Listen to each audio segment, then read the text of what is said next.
I would get triggered when I'd see your name show up on the text because I knew it was work related and not a son. I remember so many hard conversations with you as my boss that just pissed me off. And in my head, I'm still thinking, I will outlast you. I more felt like I didn't have a dad anymore. I remember crying so many tears thinking, what am I doing wrong? My job at that point, my responsibility at that point was to be an equipper for these guys to, when they left the house, they were going to have a mission. They were going to have a vision of what they wanted to accomplish. Like what you're saying is a bit discounted because you have lived it.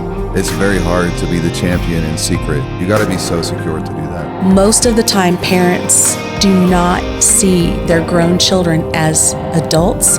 They still view them as a subordinate child. Yes. And that kind of mindset is what gets people into trouble. Well, we just finished up our first episode with our oldest son. Yep. How do you think it went? I think it went really well. It's a little different. It's a little different. It's not going to be what the viewers have come to expect from us, for sure. What I think I'm going to love about it for them to be able to see is the real raw relationship that we have with our adult kids. You know why I think that? I think it's because sometimes people say one thing and their lives look a different way. And the thing that stuck out for me today is that the things that we're saying, actually, we're living it too. So I loved having him on the show with us. Yeah. And I think it's going to be a really good time. Enjoy. All right, welcome back. Another session of Beyond the Nest.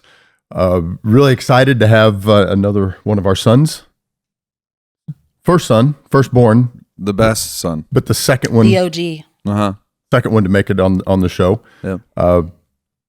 Taylor Welch has his own podcast, multiple businesses.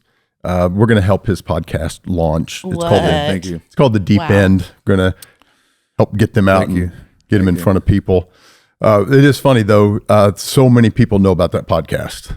It's 3 to 5 million downloads a month now, something like that.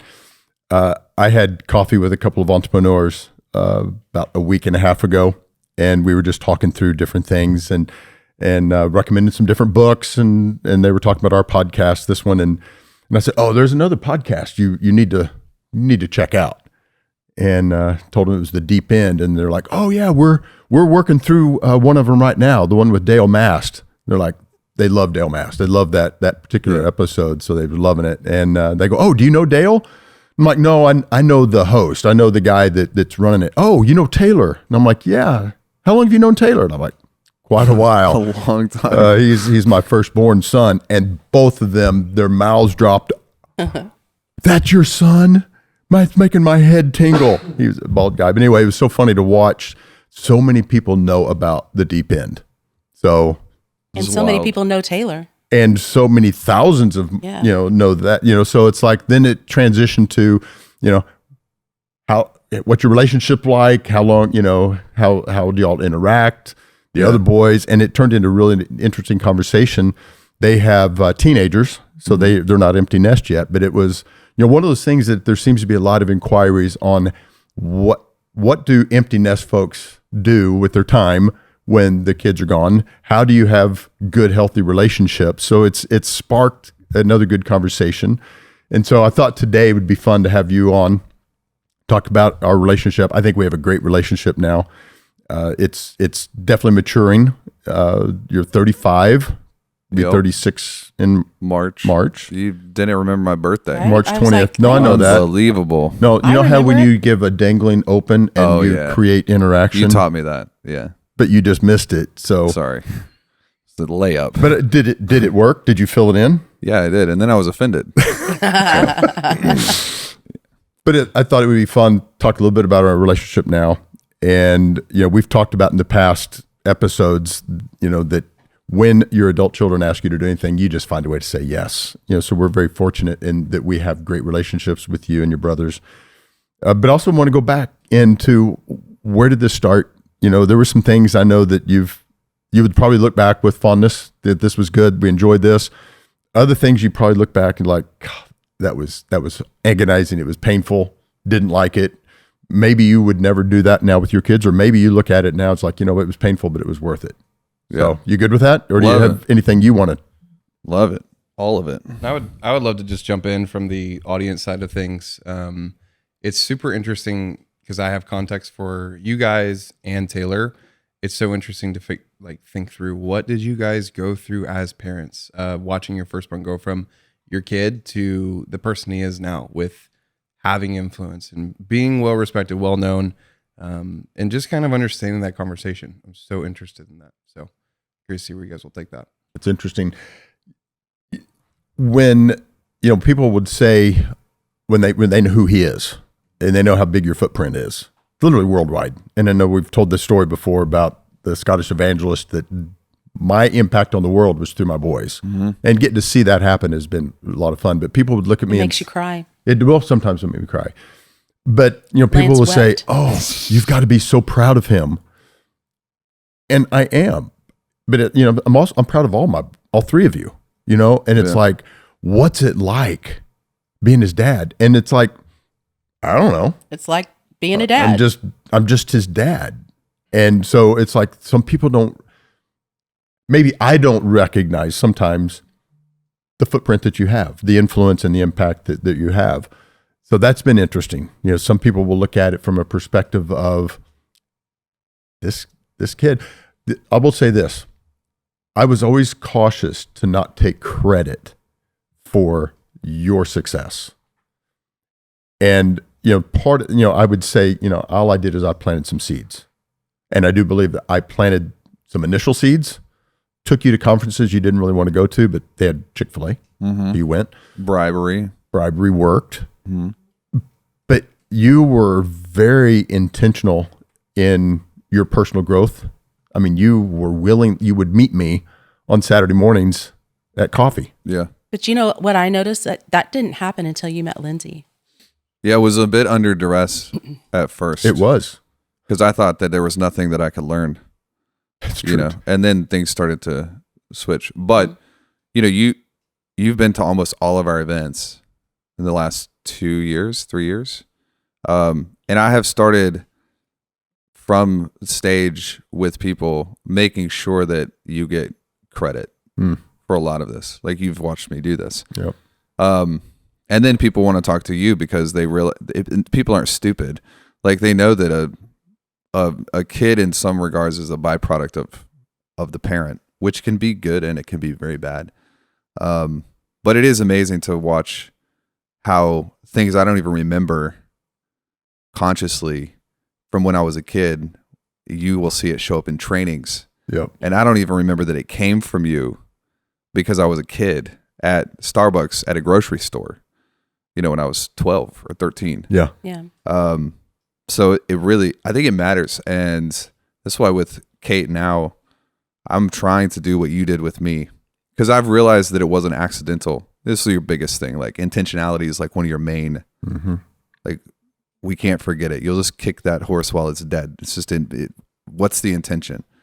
And with Kate, I'm trying to teach her things that I know that she will remember, but she won't remember where it came from. And that's okay with me, as long as she remembers it. Yeah. Yeah. Yeah. Yeah. I used to joke with her, like, Taylor's using my stuff again. Yeah. Yeah. What was That's it true. for you guys as parents? Like, Allison, you specifically brought this up, and I know Lance, you talked about this as well. Like, did you guys have to go through some sort of transition of seeing Taylor as your kid to adult? Like, was there what was that like to figure out that in between period of, okay, he's a full adult and he's my kid, and you can balance that versus he's just my kid? Like, what was that transitory season like? And what were some of the issues that came up on both sides? Can we just pause and acknowledge how good of a word transitory is? That was a good word. Jake, you are growing, man. That was perfect. Thank you. Sorry to interrupt the flow. It's just reminding me of inflation. I feel like you and I have done this before. We have done this before. A couple times. Yeah. That was a great question. I think the transition was interesting because when you were basically launching out on your own, we were really in a hard season. Yeah. We'd gone through like the 2008 crash. Like, we were greatly affected by that. And so that affected you. So there were some difficult things that happened and probably some harsh realities, I think, that you had to face and see your parents in a struggle that was probably more hard than had we been more stable at that point. But I don't think it was, the hard thing for me was recognizing like there was a shift in you. And I think it happened in Memphis. You went from just being maybe a kid who lived out on his own, to like, no, you had like a specific purpose. And I think Lindsay was some of that, because obviously you decided, I'm going to marry this girl. And, any young man that's met the love of his life and gets married, like understands, like there's no propulsion like you wanting to better yourself to take care of a wife. So we kind of watched all that happen. But that, I think the biggest shift for me, for you going into adulthood, was in Memphis. It wasn't just you moved out when you graduated high school, because you were still, a kid in many ways. Yeah, I agree with that. In Missouri, I know that's where you and I started meeting at Starbucks. Mm-hmm. And I remember really challenging you. There was, when you're late, you're being disrespectful. I was like, there's traffic.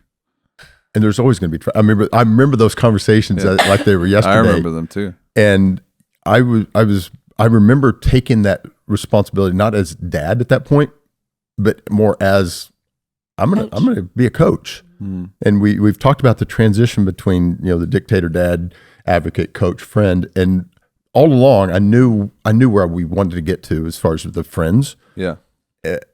But even in Missouri, I still didn't see you as that adult. I still saw you as my responsibility to resource, equip. I remember even talking to you about putting things on the calendar so that you could remember to follow up with people about worship stuff. I mean, that was what your life was wanting to be. But I think it did take place in Memphis. And it wasn't even when you were on staff at the church. It was when you were at the real estate company. I remember the Houston Lovey Starbucks you and I met at, and you were then telling me you had this great idea. You're going to start writing copy. I didn't know what copy was. You're going to start writing copy, and you're going to sell subscriptions, and people are going to pay a monthly fee. I didn't even know that stuff existed. And you had just gotten married, and I remember going home and telling Mom. She goes, "How was your time with Taylor?" I said, "It was good, but we got to be praying for Taylor and Lindsay." Like, what's wrong? And I'm like, he's getting ready to do something really crazy, and they may have to move in back in with us. That's how much faith I had. But just because you didn't know. Because I didn't know. Yeah. But my verbiage to you was, you can do anything you set your mind to. Yeah. I remember you being very encouraging. That was my place. Yeah. And on the backside, I have no idea. And I remember even talking to you. There were so many things that's now jumping in, but it was like, that was when I began to notice, this is a young man with vision, with drive, with intentionality. He wanted to do things better with his wife, willing to do whatever it takes. Yeah. So yeah, there was a definite transition there when you were already at the real estate company, but now you're looking at doing something really crazy. You know what I think is funny? I remember when one day you came back and I was asking, how was your coffee meeting with Taylor? Because I always I feel like I have to live vicariously through you sometimes, because boys are naturally going to gravitate to, dad. And I get that. And so he was always real good about like kind of replaying the whole coffee date to me. But we have laughed so many times on, do you remember when he said, who's FICA? Who's FICA? Because you were got getting your first check. They were holding out taxes on and it. you're like, who's FICA? Like, you didn't know that was the federal income. I don't even know what it stands for, but we've funny. Cackled a little bit over that because the church didn't do that. They didn't teach me anything. Yeah. Well, they didn't withhold that from your check. So. Well, I remember I wanted a raise. We were getting paid right after we got married. It was $18,800 a year. Wow. And Lindsay was trying to start a business, and I was like, I have to make more money. And I was telling this to the financial pastor at the church, and he was like, well, we could just not withhold taxes and you'd get an extra couple $100 a month. I was like, great. Let's do that. And nobody told me that I still had to pay the IRS. And so then I got that bill in the mail, and I was like, we're going to jail. Like, we don't have $5,000. We can't pay this. And that was the same Starbucks. It was the Houston Levy Starbucks. So there's a lot of trauma around that Starbucks, equal to the vision, probably. Yeah. But yeah. I remember too, like one of the biggest difficulties, and this is very unusual because typically when you have family members, like a son will work for the dad, but you worked for him. Yeah, I didn't like it. I know. That was I don't like it either. In the middle of 2020 and all. But I felt like though it was a good growth, like probably for both of you. Yeah, there was a phrase that you and I had when they were little that we would tell them, we will outlast you. Remember that? Yep. I remember so many hard conversations with you as my boss that just pissed me off. And in my head, I'm still thinking, I will outlast you. That was some hard seasons, but going back further though, as far as you said, the relationship that we had started when they were younger. Yeah. What are some things you remember, pros or cons, about maybe your teenage years, 13 to 20, 13 to 19, that either stand out as this was a good thing, this was a challenge thing, this was stupid? Is there anything that... Yeah, I remember the first vision cast that we did. That was in Missouri. Yep. How old was I then? 14? 12 or 13 probably. It was at Big Mama's Coffee House. I remember that. That was fun until it wasn't, because we were like hungry and couldn't focus. But I remember that. And then I remember we did one with Dane was there. Maybe the couple years after. Yeah. I remember if we go back before that, I remember sobbing at the piano because I wanted to eat. You wanted to eat? Yeah, I understand it now, but as a kid, I didn't understand it. She didn't let you eat? She would say you have to practice 30 minutes to eat. That was But it wasn't that she was withholding food. It was just like 4:30 to 5 and 5 o'clock is dinner. But you didn't tell me dinner's at 5. You said you have to finish practicing. So I was like, yeah, I hate piano now because I can't eat until I practice. So I remember those. I remember the conversation with you when I was trying to decide whether I was going to stop playing basketball. Oh yeah. That was a big conversation. Yeah. Yeah, that was another one of those that I was encouraging you, and on the inside, I'm like, what are you doing? Yeah. But you made the right call, obviously. Yeah. My memory is like, I don't think my memory, it's a little bit sporadic until 2008. No, 2007. High school, senior. Then I have really clear, like I remember calling you after, I don't know if you shared the story on this about Kayla. No. But she was my first girlfriend, was it? First real one. Mm-hmm. Yeah. After she had told me that she had been cheating, I remember calling you. You were my first call to make. And then you came home after a date with her. Because I remember called me first. Oh, you called? Yeah. As soon as I closed the door and started driving, I called Dad. Oh, okay. I remember the look on your face when you stood in the bedroom door. You were like, Dad, can we go down to the basement? And I thought, I don't know. I was like, what's getting ready to happen? Like that was like, you just know. But yeah. Yeah. I mean, I remember that. I remember the conversations we had about that. And then I feel like the next memory I have, I think trauma sticks things to the memory differently. It does. If I think about it really hard, I can think about everything. Like I remember the Collierville house almost pushing, was it Logan or Peyton out the window upstairs? I can remember watching Lion King and thinking Dad's going to die on a trip. Oh yeah, I do remember. Those are like early memories, but the formative memories are like you can see the trauma points on like as pillars when like I had to pick Mom up from Starbucks. She didn't have any gas. And I had just moved out, I think. Yep. So I was like, I have no safety net. And I didn't realize I had a safety net before, but now knowing that I didn't, I was like, yeah, this could be very bad. Yeah. I remember all of that stuff. I'm curious Taylor, from your perspective, like what were some of the points of tension that you were having? Like you just mentioned, you didn't have a safety net to go back to. So you're like kind of growing up a little bit faster than you expected to. Were there any points of tension between you guys of like Mom and Dad being like, hey, you're our kid, so this is the way it's going to be, and you being like, hey, I'm ready for independence. Do you remember any of those points of tension and like feeling like, well, if we can't resolve this, then like I'm gonna have to move for a bit? The only time we ever got close to like, if we can't resolve this, it's over, was with Logan. Mm-hmm. Everything else was more like when we came over for lunch after we were married and you wanted us to stay longer. And I was like, we're never coming back unless you accept 2 hours, like accept what we're giving you and back off. But you guys handled things really well until Logan. And then that was more of a trauma. Like, we'll talk to mom, but we're not going to talk to you. Like, we're all going to go with him, you know? That was probably the only time I can remember where it was like, I'll never talk to you again, you know? Yeah. Yeah, because I don't remember us having a lot of like, it's my way or the highway and a big blow up.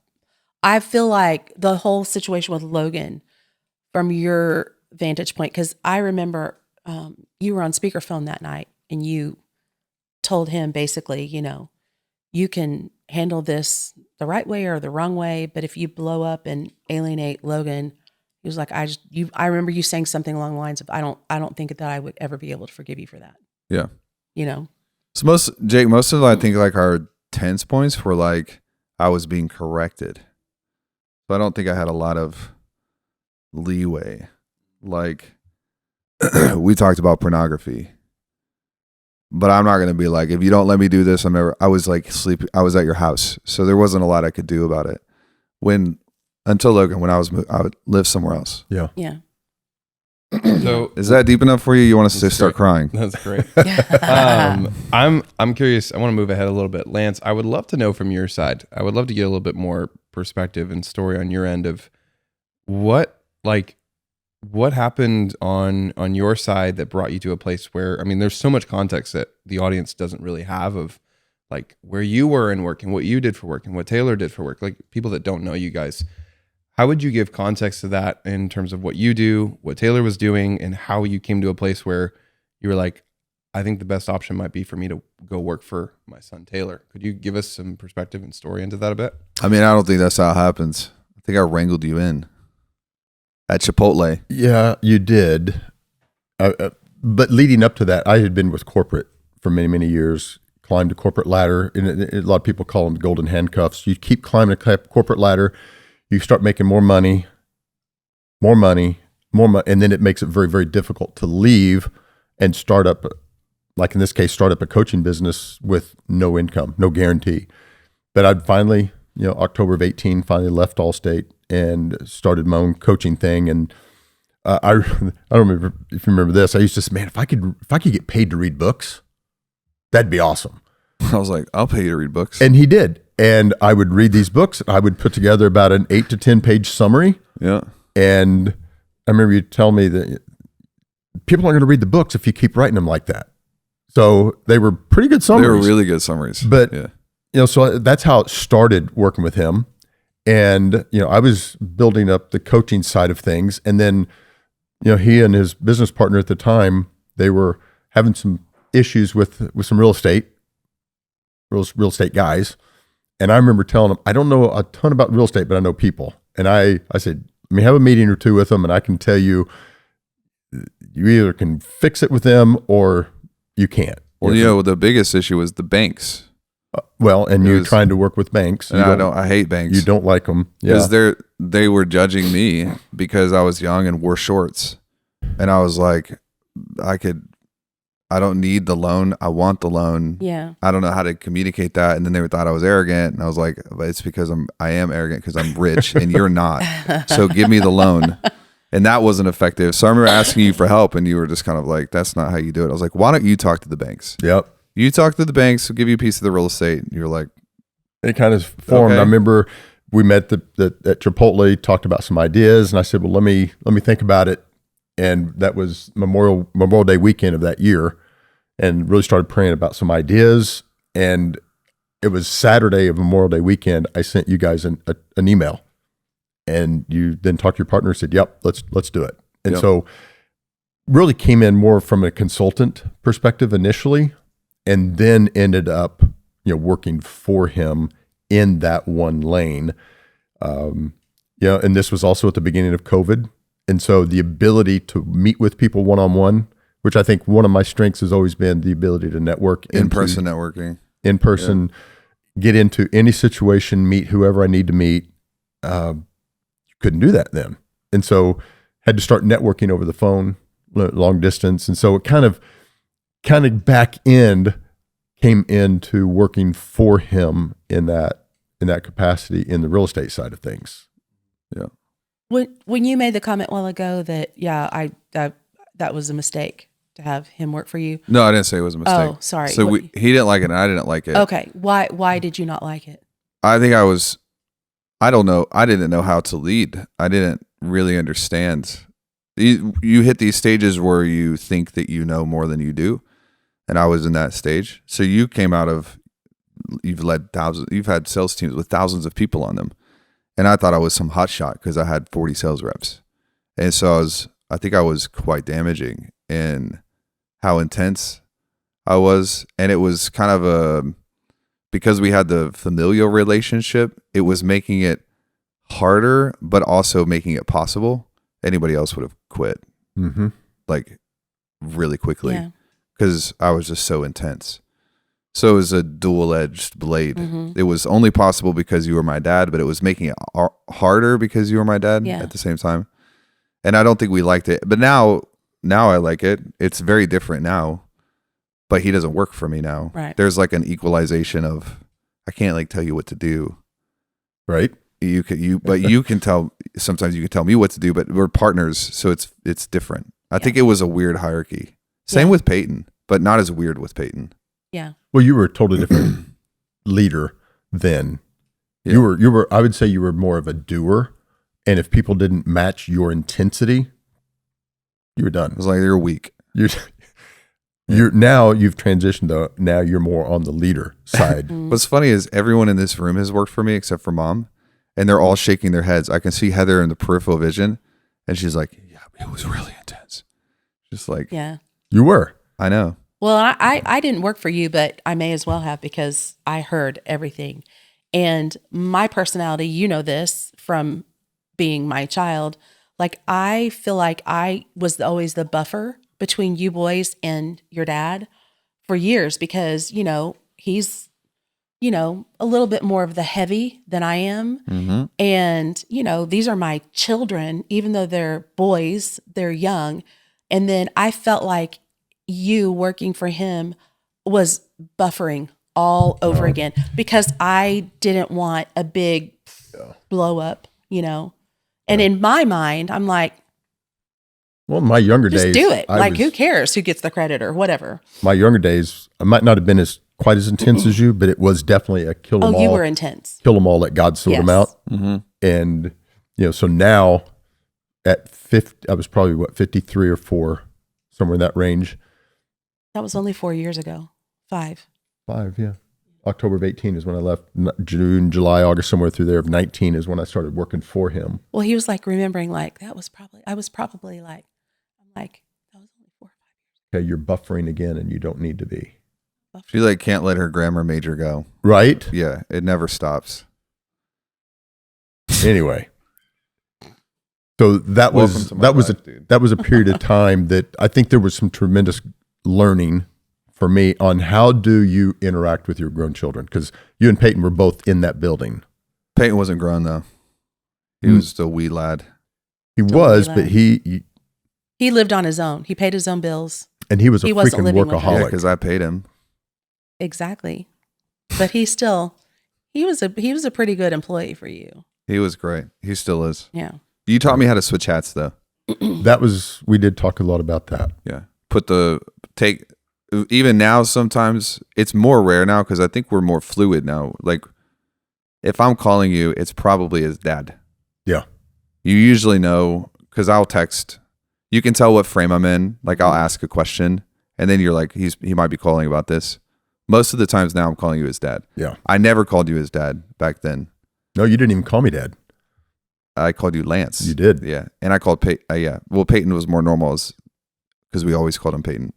Patty Bird. Or Pate. Yeah, he doesn't like that. But it was really hard because it was hard for me too, because I didn't know how to make sure that we started a relationship. I needed something in the business. I only knew one way to do it. I only had a silver Hammer. sword. Silver sword. Yeah. Very good. I didn't have a gold. I didn't know how to do any of that. So I remember just me and Lindsay would talk about it. And I was just say like, I kind of wish I could have a like dad back, but I can't because that's why we didn't like it. I didn't know how to do both. Yeah. It was hard. You felt like you didn't have access to both. You only had access to one side of him. Yeah. Yeah.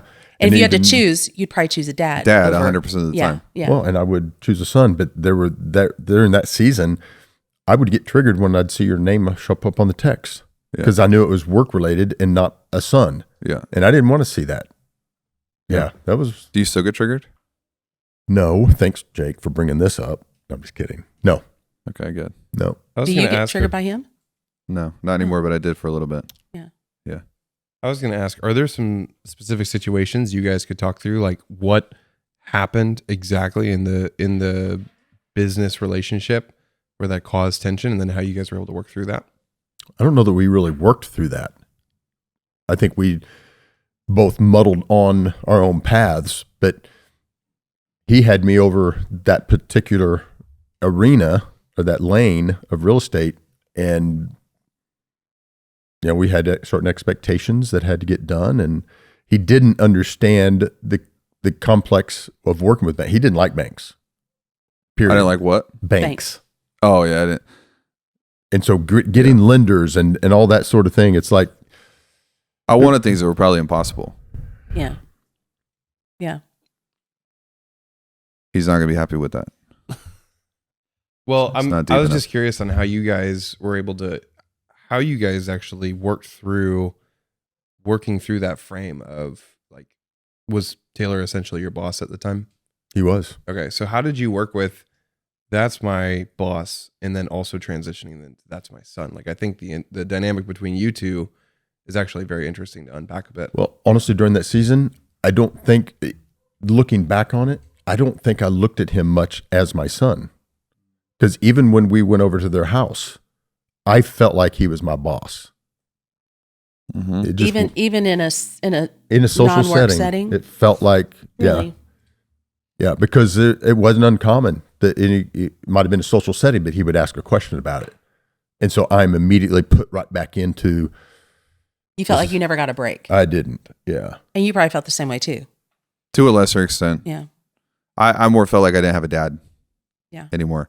But the healing was time, I think. Yeah. I mean, I remember telling you one time, I remember being out in front of my house and just saying like, every time you call, like I'm triggered by it.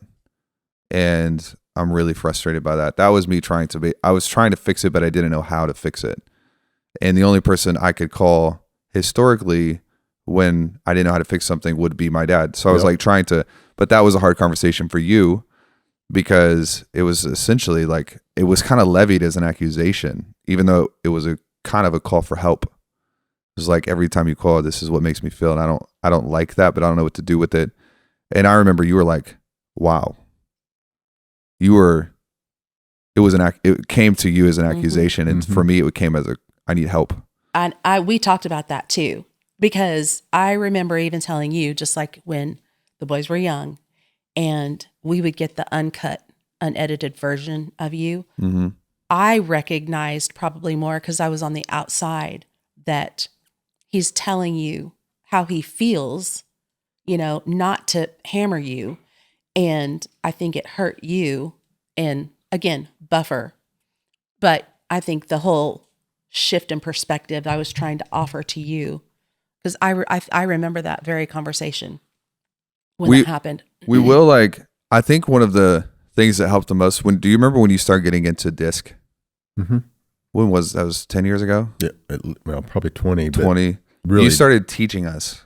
Yes. Maybe 10 years ago. About 10, yeah. And then Myers-Briggs, the moments that were the most uncomfortable as a kid were, I think, you're a buffer, so you process everything externally. True? Mm-hmm. You have to talk about it. Yeah. and then keep talking I'm about an it, external and then process. talk, and then talk, Again. Maybe. and then talk again, and then keep talking. And I remember being so overwhelmed growing up because my personality I need to process internally.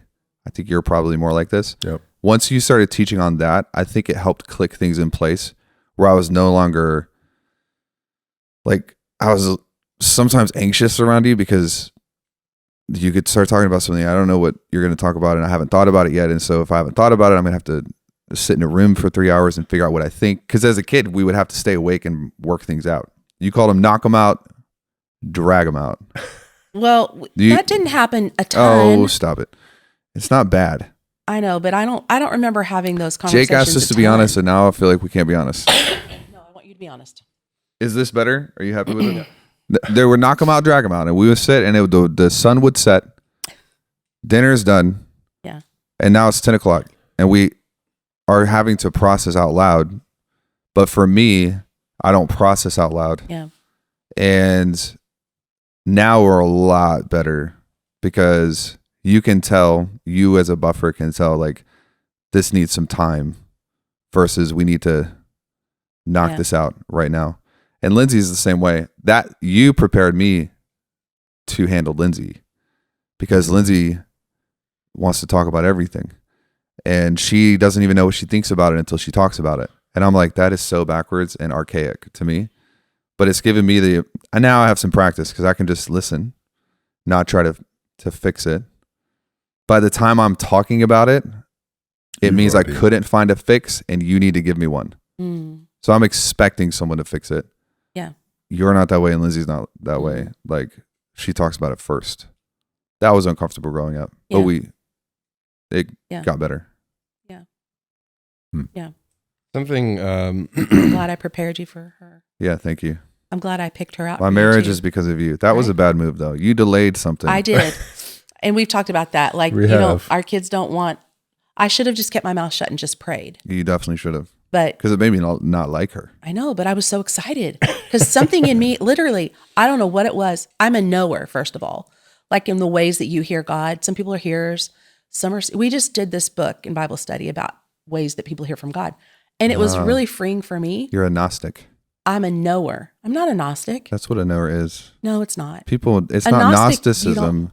No. It's the not. science of knowing, just Gnostic. No, I feel like there are certain things that I just do know. Anyway. Gnostic Yes. spelled with a G, Yes, it is. for the record. But I'm not a Gnostic. Okay. Different. Knower spelled with a K. Anyways. This is a high D personality who thinks they know everything with a C personality who knows they know everything. That's what we're getting to witness right here. It's great. This is a glimpse into my childhood. Yes, yes, yes, yes. One of the things I think would be interesting to hear you guys' thoughts on is like, have you guys as parents had moments of like having to humble yourself a bit to like some of the things that Taylor's learned or experienced and had to learn from that? And if so, like how did that feel as parents? Like to be learning from your own kids? Was that like shocking, or were you guys kind of like not surprised about it? Oh, I don't Can think I that- just share something real fast? Yeah. The term Gnostic is derived from the Greek word gnosis, which means knowledge and to know. All right, back to you. Taylor, you're funny. You're funny. You're That's why too we have smart. Deep End as an outlet for Right. I think Yeah. what he just asked you, this would be one of those moments What? where you have to humble yourself. Yes, I humble myself before I son. Oh my word. I don't think it's hard though. I feel like I sorry. learn things from my grown kids. Like that's not a hard thing for me. Maybe it's my personality. Maybe it's because I'm female. I don't know. I think a big part of it is he's now 35. It's not like we're dealing with a 24-year-old. We've had this opportunity to witness the birth of companies, multiple companies, The death of a companies. podcast. We're able to witness such an amazing amount of growth. I mean, he's a studier. I mean, it's like we've always talked about, if you want to learn something, sign up to teach it. And you've really been a student of trying new things. You're not afraid to try new things. So no, I don't have, I expect to learn things, not just from him, but all of my boys.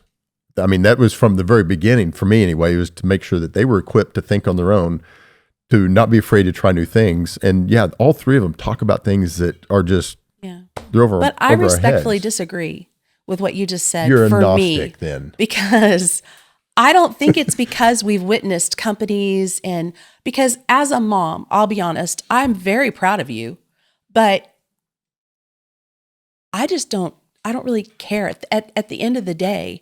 Like you're Taylor to me. Like I remember, and this was during those years you were kind of like, Kate was little, and I think I'd stayed with her, and you guys had gone to, I don't know, out of town or whatever, and you like tried to pay me to watch her. And I remember being like, you will never pay me to watch my like, this is an honor for me. Like, and I know it came from a good place with you, but there's been many times that I'm like, you can make $1 gazillion a year. I just don't care, because I don't see you that way. I just see you as Taylor. Like, and I think as a mom, I know when you do the things that you've done, you've got the footprint that you have. A lot of people like get close to you, or maybe they want something from you. And I feel like there's a part of me that I know who you are beneath all of that. And so whether you were 24 or 34, I feel like there were things to learn all the time. Like we've had some hard conversations. I remember one time we had a family event, and I was a little bit of a snit because I was upset with you over something. And I kind of like mouthed off and said something about your dad. You had asked, where he is. And I made some little remark. And unlike you. I shouldn't have. And I know that. I got home that night, and I'm cleaning cat litter boxes. And I literally felt like Holy Spirit was like, you don't need to say stuff like that, especially around your kids. That was degrading to your husband, and it was unfair for your kid. So I had kind of gone through the, you're right, repentance thing. Mm-hmm. Well, the next morning I get a text from you, and I knew that it was going to be a hard conversation. And you even kind of set it up that way, and got on the phone, and you were like, I think that you should maybe refrain from speaking about dad in negative tones, like say positive things about him instead of like what you want to see instead of where he is. And so little things like that, I think that just last week. Mm-hmm, it was. It happens every day. Yeah. But I appreciate that. Like, so I think that's an example of, I don't mind being called out, because I want somebody to have and I know you love me. It's like, you're not trying to hammer me. You're trying to help. And I feel like it's like a reciprocating, like I want to have the same freedom to tell you, you need to really think about this, mm-hmm. before you do this again. So I think it's a good thing. That was a great share, Mom. Thanks. Glad you shared that. Thanks. It wasn't a full disagreement of what he said, but it was still good. The only disagreement was it feels the good age. for her to be able to say that. Yeah. No, it was the age. It's like this. It's a pedestal. She's like, I disagree with what you said respectfully, because it was 72 degrees yesterday, and then I felt this way. And then she validated and Gnostic is spelled with a G. Everything that I said. Yeah. This is the gang up that has happened for I'm used decades. To it. Yeah.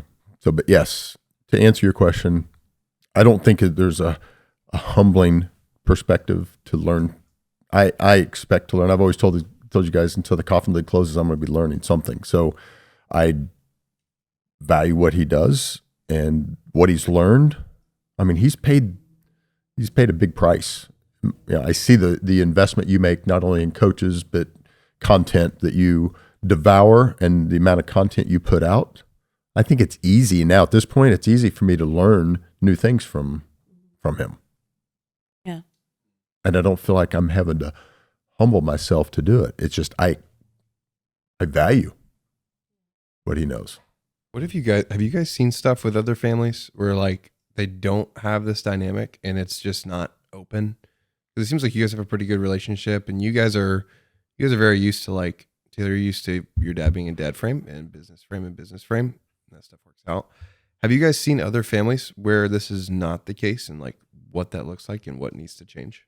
Oh yeah. Healthy? Most families. I think what makes this one unique was during that season that the dad worked for the son. In most families, if there's any family business going together, it's the son works for the dad. The son is stepping into the business, and That was a humbling for you, for sure. I think. it might have been humbling, but it was one of the more difficult things. I just didn't like you. I loved you. I just didn't like you during that season. Mm-hmm. And so that part was hard. But, to see other families that where there's people that try to work together, especially a father, son, or whatever it would be, there seems to be a pretty hard line between dad boss, son doesn't know anything, you do what you're told. And that can create some rifts, and some challenges. But I see more of that than what we got to experience. I think if we were to work together in something now, first of all, I would stick more to my lane. I was in a lane that I wasn't an expert in it. You weren't really passionate about it. No. Yeah. Yep. So Even outside of the whole business context, I think in a family situation, I think the question you're asking goes back to most of the time parents do not see their children, their grown children, as adults. They still view them as a subordinate child. Yeah. Yes. And that kind of mindset is what gets people into trouble, because if we had treated you your whole adult life like a subordinate child, that you would have probably pulled away and you wouldn't have anything to do with us. Like I could see that happen. So I think more from a parent's perspective and mindset, this probably lays mostly on us as parents to figure out how to change your viewpoint regarding your child. Whether that child earns it or not, it is really not the question, because even adult kids do knucklehead things and don't always behave like adults. But I think that if you keep them in that place of, I'm the parent and you do what I say, you're always going to lose. Always. Yeah.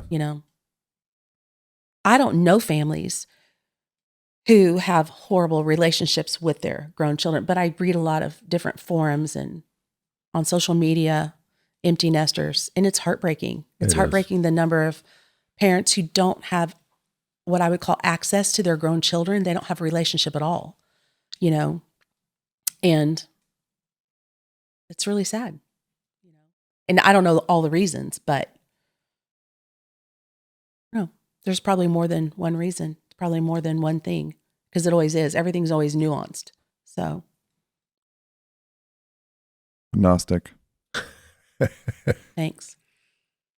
Every That's the comment that I nuance. make, you're going to make a joke about it. No, it's just that's what nuance means. Oh. Anyway. Well, I'm glad that you stuck with us, and, I think you can see the worldview of you can see the health of you guys even by how you answer the question. Because I think what Jake, correct me if I'm wrong, but what you're looking at is were there moments where it was you had to humble yourself, or it was hard, or you made these mistakes? And yeah, there are mistakes, but the families who don't have the relationship that you guys have with us are typically the parents who don't have the humility, or your kids hurt your feelings all the time. If you don't have kids, then you don't even know what it's like to have your feelings hurt. yeah. Because somebody at the store can say something to you and it doesn't matter that much, but when your daughter is I don't want to talk to you, that hurts your feelings. Yeah. Or when I'm we'll never come back, that is crushing. So you probably don't even have the memory capacity to remember all the times I hurt your feelings. Probably not. You just but you guys handled your trauma really well. And now it's not creating and multiplying more trauma for your kids. And I think what you see is parents who don't deal with their stuff, their kids end up having to deal with it for them. Yeah. Or without them. And it just compounds and multiplies through generations. And so he's asking what mistakes and where was you had to really humble yourself. And I think you both are kind of I don't know if you're hearing this, but you're both No, we just know that there's stuff for us to learn. That's not normal. That's kind of rare. That's not, you don't hear that a lot from people who have grown kids, and usually it's everyone else's fault. Mm-hmm. You're pretty quick. I learned ownership from you guys. I learned integrity from you guys. I learned how to apologize specifically from you. From our Come to Jesus because you would meetings. force me to apologize before letting me get up from the table. And before letting you eat. I withheld food. But all these things happen when you're a child, and then you grow up and you don't really remember where you got your worldview from. It was sort of programmed as a kid. And then look at now watch what happens with Kate, because she's going to learn how to apologize from us, and she's going to learn what integrity means for us, but she's also going to learn the spiritual principles that you guys taught me. She's going to learn the generosity piece. It's not just integrity, it's also generosity. She's going to learn how to pray. Did you see my Instagram the other day? Yes. Did you see this, Jake? Kate praying. So Lindsay's been teaching Kate how to pray. Did you see this? I'm authority in that. She's like, Dad, I want a prayer list. I'm like, let's build a prayer list. What do you want to pray for? Here's what me and Mom are praying for. She said, I would like for Lady and Maya to stop throwing up. Those are our two dogs. It's like the top of her prayer list. And she wants to pray that her cats don't get eaten when they go outside. So it's a 5-year-old prayer list. Yeah. So I'm like, we're going to pray for this. But first we're going to pray for Mom because she's not feeling well. So I pray for Mom, and then I pray for the dogs to not throw up. And I pray for the cats. I'm like, do you want to pray? She said, yes. And so I wish I had it recorded, because it was the first time I've ever heard her pray like her mom. Yeah. And she goes, in the name of Jesus. She puts her hand out like this. She's holding my hand with the right hand. In the name of Jesus, anything that causes Lady to throw up, we send them to the foot of the cross to be judged. And we cast them to the dry places so they can be shredded to pieces. And her eyes are closed. She's like, and our cats, anything that messes with them, cast them, foot of the cross, foot of the cross, foot of the cross. Oh my goodness. In the name of Jesus, you have to leave. You have to leave. You have to leave. You have to leave. You have to leave. And I'm just looking at her. She's got her eyes tight and her hands pointed out. She's like, yeah, shred them to pieces, Jesus. Leave, leave, leave, leave. So like, she's 5. Yeah. So when she's 15 and she knows what she's doing, she's going to start praying for people, and dead people are going to come back to life. And that would not have been, we don't understand the generational consequences of our pride. Because when our child is 11 and they hurt our feelings and we hurt their feelings back, then we create a prison of trauma around them. And then they spend the rest of their lives escaping that rather than learning how to pray. You only have so much bandwidth. Yeah. So all of our kids are just trying to unlearn what our parents did. They can't study generosity. So I tell people at events all the time, you're at a lot of these events. If Dad is there, most of the time I'm calling you out. You do. Having you stand up or something. Like, I want people to know like that my dad is there, because it needs to be spoken even for kids. We were at a sales event with a bunch of little kids. They're like 20 years old, making 300, 400, 500,000. They think everything's about private planes. They just don't understand because they're children. So they say me calling out my dad, and then something small is programmed. Just a little heuristic of like, oh, Taylor is this way because of his dad. So when I'm a dad, and it's all going to piece together later, because that's how memory works. And I tell people that I got lucky, I got blessed, because I could have been born into any family, but for some reason, God singles certain people out. Sometimes he singles them out to go through pain. And we had our fair share of pain. You know, I feel like I've dealt with betrayal, never by you guys, but then sometimes people are singled out because they are supposed to do something that they can't do with their parents, create a whole bunch of derivative issues. And I just got lucky. And I don't have any problem telling people that. Easy. We almost got Dad to cry, but it was this close. I know.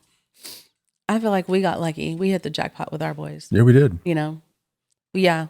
You're right. It's like everybody has issues. Like, you're gonna have trauma at some point. You just have to figure Remember out. that time Dad got really moved by God?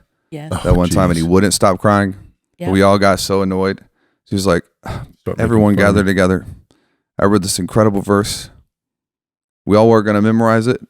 And he's like crying. And we're like, what happened to our dad? And he's like, here's the verse. Jesus wept. Oh, he wept for us. And we're like, okay, Dad, stop it. That's why I said a while ago, Lance wept. Lance Remember? wept. Yeah. Wow. You get older So and good you to get be a here. little more freer with your tears. It happens. Or you just get closer to God. Yes, That'll too. do it too. That too.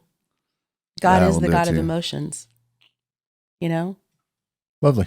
Jake, where do you want to go from here, bro? Jesus wept. I think it's interesting what Taylor's talking about. There are just so many things that I think, even as I'm listening, like there's just so many things that are not normal that you guys are saying that you guys are just kind of like, that's kind of why I'm here and why my wife's here, is just kind of pull out the stuff that's like, wow, that's so normal for you guys, but it's not normal for other people. What, like, if you guys could just speak into families in the dynamic that you guys have, even with Taylor, what would be some things you guys would speak into, specifically having him here? What would you speak into other families of things that you think need to change for families to start being united, running on the same page, learning from each other? Like, what are some of the things you guys think need to change within the family unit for the world to move forward? I think what I said a while ago, a big one is viewing your children and treating them as a fellow adult, not, a child still living under your roof. You have to change your approach to your children. It can't be the same as it was when they were in 5th grade and 10th grade and 12th grade and, going off to college. It has to be, I think you have to treat them in such a way that you expect them to behave. They may not always behave that way, but you can call them up higher, Like, I feel like people are going to rise to what is expected of them. That's right? very common. Yeah. Yeah. So I think, a big one is changing how you view your children. And I think another one would be how a lot of times, and somebody touched on this earlier, we want to blame our kids for the relational problems, because kids are going to behave a lot of times like kids. And we don't always look at ourselves. We don't always point the finger back toward us and say, like, what did I do? How have I contributed to this? What can I do to change the whole situation? Because you could only control, like we figured out a long time ago, even with our relationship, I can only control me. I can't control you. I can't change you, even though I tried really hard. I gave it my best shot. Still do. But I can only control me. I'm the only person I can change. So that has to be enough. I can't change my kids. Yeah. For me, it's the word that you used a while ago. If it were my word for my life, it's intentional. Being intentional. First of all, I guess you have to have a picture of what is the desired outcome. When you have that picture in mind, and then you can become intentional, whether you have an ideal plan or strategy or not, if you are crystal clear on that desired outcome, even at a subconscious level, you begin to make decisions and behavioral actions that align with that desired outcome. So being clear on the outcome, how do I want my marriage to look? How do I want my relationship with my sons to look? What do I want my business to look like? What do I want my health to look like? What do I want my relationship with God to look like? When I'm clear on all those different things, then I can become intentional on how do I get there.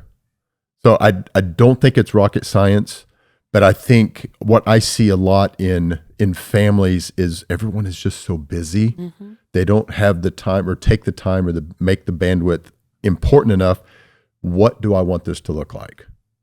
Because once you get a picture of that, then you can begin to make decisions on how do we get there. And so I know we've talked about it long ago, but I honestly felt Taylor was probably 10, 11, somewhere through there when I first heard that story about that Scottish evangelist, that he knew he was supposed to reach the world for Christ, but what he missed it was he was doing it himself instead of reaching the world through his sons. And when I heard that story, it resonated with me so much that my job at that point, my responsibility at that point was to be an equipper, a resourcer for these guys to, when they left the house, they were going to have a mission. They were going to have a vision of what they wanted to accomplish. They were at least going to be encouraged. Even if I didn't understand what that picture was going to look like, what is a copywriter? I had no idea. But you had my support. That's hard. Like what you're saying is a bit discounted because you have lived it. It's very hard to be the champion in secret. You got to be so secure to do that. So when Kate outlives me and outshines me, that's where I get to be tested on whether that's real or not.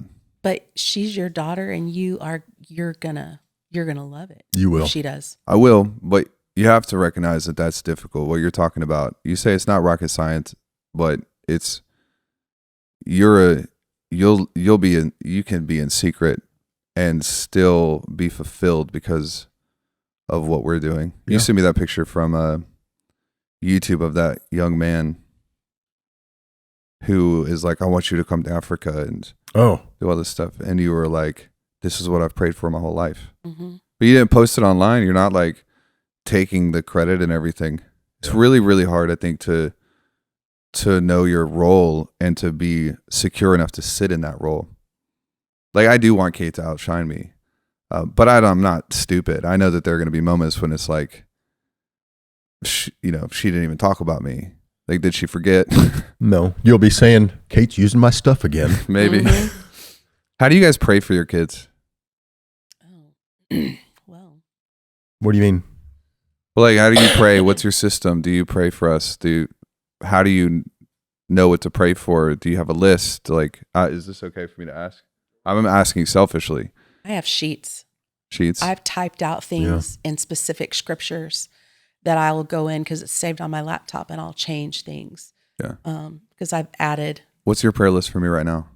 For you right now, that you would remain to draw close to Holy Spirit and hear Him, and that you would grow in your fatherhood and your relationship with your wife and your kids. Yeah.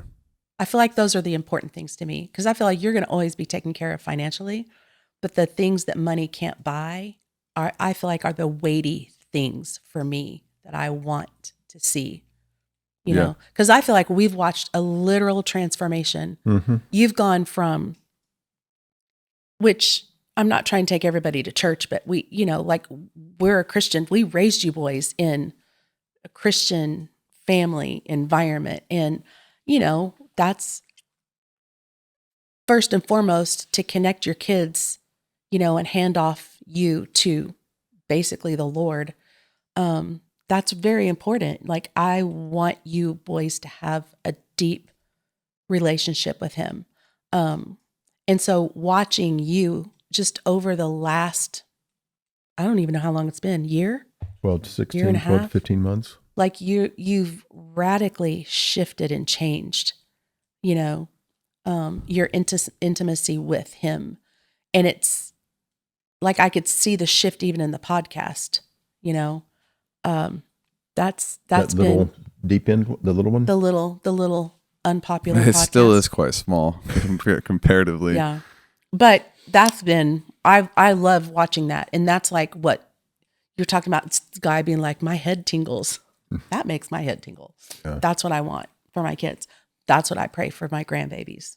I think you're starting to do some of these things too, or maybe you've been doing them for a while, but I don't have a list. It's more of, I pray for you guys every day. When I take the time to, I remember telling you about give God the pen, give him the pen. Yep. There would be, on occasion, I wouldn't even know really what I'm praying for, but I'd end up sending you a text. And then you'd tell me later that hit at the right time. Yeah. Or with Logan or with Peyton, but there's no list. It's just, pray for you guys. And when I'm diligent enough to ask God, what am I, What do you have to say? And then I just have to trust, because I'm not one that would say, oh, God speaks to me. I think he speaks to us. You're a knower too. I think he speaks to us more than we acknowledge, because I can't tell you how many times in some of these coaching sessions where I think I've given this guy a really good idea. It wasn't me. It was the Holy Spirit gave me the right idea, the right time. And unbeknownst to me, I took credit for it until one day one guy goes, oh, dang, that was so prophetic.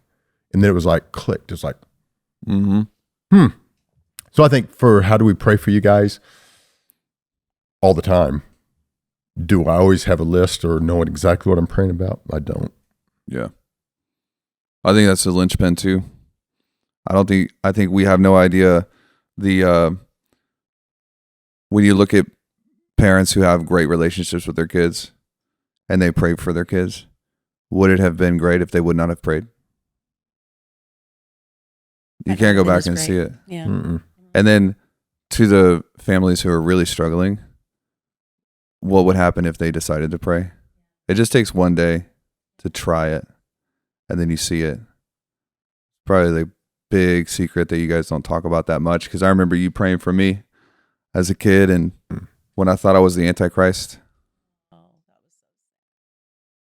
But I gave you a lot of reasons where you had to pray. Like, you really didn't have a choice. It was like, we're either going to pray for this kid or he's going to be the literal Antichrist. You remember, though, I think consistency is the real key, too, in anything we do. Consistency will play out one way or the other. You're consistently positive, consistently negative, and it creates a path. But how many times do you remember, you ready to pray? Yes. Okay, you first. Trying to get you guys, do you remember that? Yeah, I do that with Kate now. Do you? Yeah. How funny. But it was like just being consistent, you say it only takes one day. Yeah. But what I would caution people is don't think you can pray one time, and if you don't get a response that you think is appropriate, oh, that doesn't work. Yeah. Payday's not always on Friday. It's consistency. Yeah. It's how many times we prayed for something for you or for your brothers, we might not have known that there was any results happening at all because we don't talk every single day. Yeah. But it's that consistency, and then just trust. There's a story in your baby book that you have, and I know that you're not very sentimental. I have the baby book? You do. Yes. Does Lindsay have it? Because I don't. Probably. It's in a box. Okay. I put things like your diplomas, important things, and the baby book. Because Wasn't that the one he was going to throw away and Lindsay grabbed it? Mm-hmm. Yeah. I probably didn't even know it was a baby book. Probably not. But I remember praying so many prayers over you because you were very strong-willed. And when we would draw the line in the sand, you never just stayed back behind it. You were always your toes up at are the right line, there on it, challenging, checking boundaries. And it was exhausting for a long time. And I remember crying so many tears thinking, what am I doing wrong? Obviously, something is happening and I'm not doing what I need to do or stewarding him. Otherwise, he wouldn't feel like he's got to, check those boundaries and all the time be just moving them, trying to move them. And I remember, I think you were 4 or 5, and Jamie Lane was your Sunday school teacher. This is in Shreveport. And do you remember this story?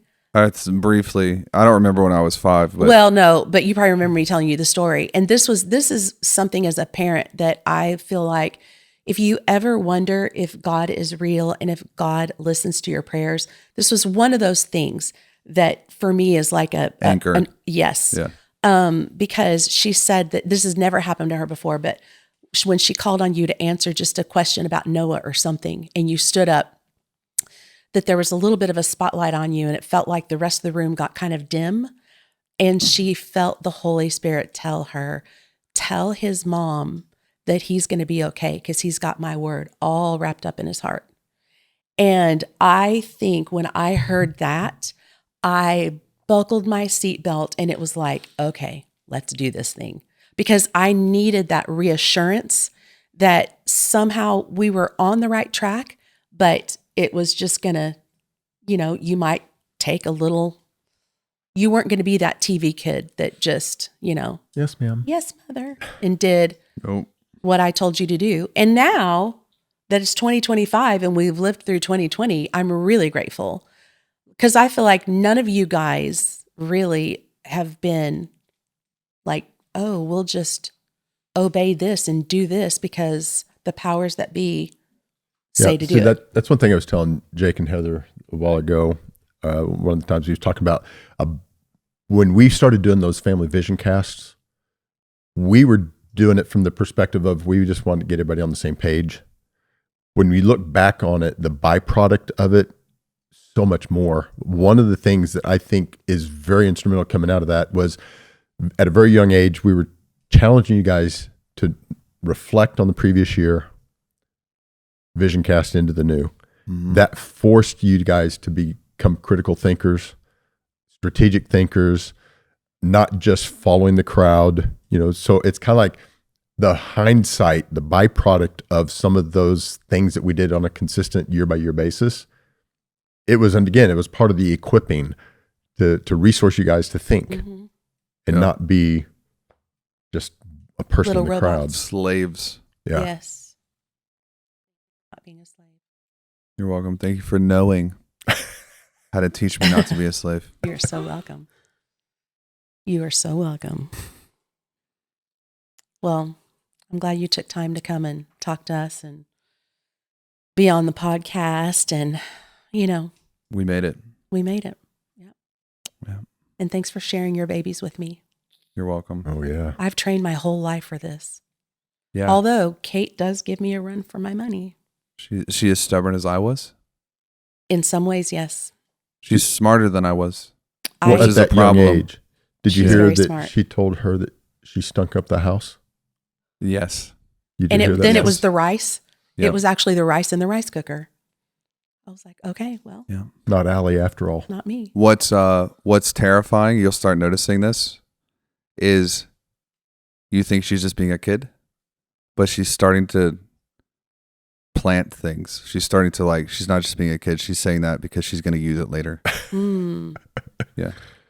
I remember with you, my goal started off being, I can stay 5 steps ahead. And it quickly whittled down to, if it was a good day for me, if I could stay Neck and just neck. a step. Yeah. Well, I had to be a step ahead. If we were neck and neck, you would have mopped the floor with me. I figured that out real soon. It didn't take me long because, Well, you're saying that Kate smells fear? she can tell. Yeah. She can you tell when you don't have an answer for something. She knows there's weakness. So she's going to start asking for more. Mm-hmm. Or if she ever says that you hurt my feelings or you hurt me, it's so she has Like the other more night. elasticity later to not get punished because you already hurt her feelings once. Yeah. Why would you spank her? She's like, you're not going to do that. Well, and she knows. Yeah. I told her, I'm not the spanking grandma. I probably shouldn't have said that because I don't want to spank my that's not my place to. I don't think we spank her hardly ever. No, because I know. She doesn't respond to it the right way either. Yeah. She's just kind of like, worth it. She responds to timeout. That's the most terrifying thing ever. Let me ask you Yeah. 2 questions. Okay. You pick one that you want to address, or if you want to hit them both, you can. Okay. What would you, if you have empty nesters that are listening, what would you encourage them to do to build, strengthen, or reignite a relationship with their kids, their adult kids? Or if you were talking to the 20 and 30 somethings that don't have a great relationship with their parents, what would you encourage them to do? Are those the 2 different questions? Those are the 2 different. So the one is they have empty nesters. The second is they're like 20. Yeah. One is the empty nesters. The parents. What would you encourage them to do to build a relationship with their kids or strengthen it? Or talking to the 20 and 30 something crowd, what would you encourage them to do to build a relationship with their parents? Either one or both? Speaking to the kids. Okay. Right? That's what you're saying. Yes. You always made it, the older we got, you made it really fun. You would take us to the movies and you would buy the movie tickets for everyone. You would invite us to Carrabba's. We were 20s, but you were empty nesters, but things were fun. I don't think you ever were like, you didn't force us to hang out with you, but you did make it enticing. I don't know if you're doing that on purpose, but there were always like, it's fun. Like being around is fun. Usually we don't have to worry about how it's going to happen, or like, is food going to be there? There's always going to be food. There's always going to be something entertaining. It's going to be fun. So why wouldn't we want to come over? Didn't always work, but usually if it's like, hey, we're all going to see a movie, we knew we weren't going to have, it was going to be fun and we were going to have to pay for it. So we'll usually show up for that. Because I think what you're doing is buying time. Yeah. You're sort of purchasing time, because as long as you don't like mess everything up terribly bad, like the kid's going to grow up and they're going to be like, oh, I need to talk to my parents because they probably know this. They're not going to stay stupid forever. So you just need to sometimes purchase your way through that. It doesn't have to be money, but it would be something. We're going to do a family beach trip. I loved our family beach You were trips. like relatively certain we were going to show up for that because it's a free vacation. Yeah. And I'm going to bring my wife and we're all going to be there. Yeah. There was one movie in particular we went and saw. I don't remember what the movie was called, but it was in Cordova. And I remember you just buying all the tickets. And I was kind of like, well, that's nice. I don't have to budget it now. And it's just fun. It's fun things that are enticing, because you can't stonewall your way through somebody not wanting to be around, really. Yeah. Does that make sense? Is that what you were expecting, or different? No, that makes sense. We've talked before about intentionally creating an environment that people want to be a part of. Mm-hmm. So you gave actual application to that. And So- I love the purchasing time, because that's really true. Yeah. Because to a parent and a child, and you'll realize this the older your kids get, like the time is like the most important thing. Yeah. I mean, how many times do y'all ask, what do you want for your birthday or for Christmas? And she's like, I just want everybody together. Let's do a party. Oh, Yeah. absolutely. Yeah. For sure. And now it's hilarious because there's so many people here. And Yeah. if Logan and Peyton are together, the whole dynamic changes. If it's just Peyton or if it's just Logan, you can maintain them, but they together is like not. So that's fun just to observe. I think to the 20 or 30-year-old who wants to build a relationship, I think there are people who don't want a relationship. And it's like, look, your parents are going to die and all you're going to have are your journals. So do you have enough journal entries to speak to them when they're not here anymore? Wow. And if you have to answer that question, you'll slowly start changing your mind. Like, your job is go create more journal entries. And just think about it like that. Whether you've been hurt or whatever, like your mom may have been abusive or strung out on drugs. We have so many clients who have traumatic relationships with parents. And we don't do that. We're not consulting for familial trauma, but it is one of those things like, well, do you have enough good memories to sustain yourself after the funeral? And then the whole thing changes. Like, well, I don't even like my mom really, but I need more memories. And then you start repairing that. And then I think that there are probably 20, 30-year-olds who crave the relationship with their parents, and their parents are just not involved. And then to that, you have to use the same thing. Like, what can you do that's nice for them that they're going to enjoy, and create enthusiasm around the relationship?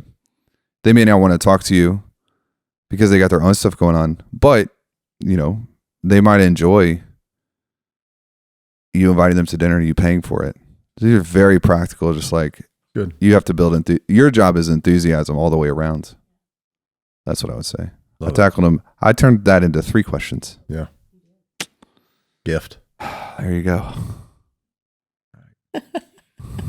Anything else? All right. This was good. Jake's All right. hungry. Fun. He's hungry. Let's go eat.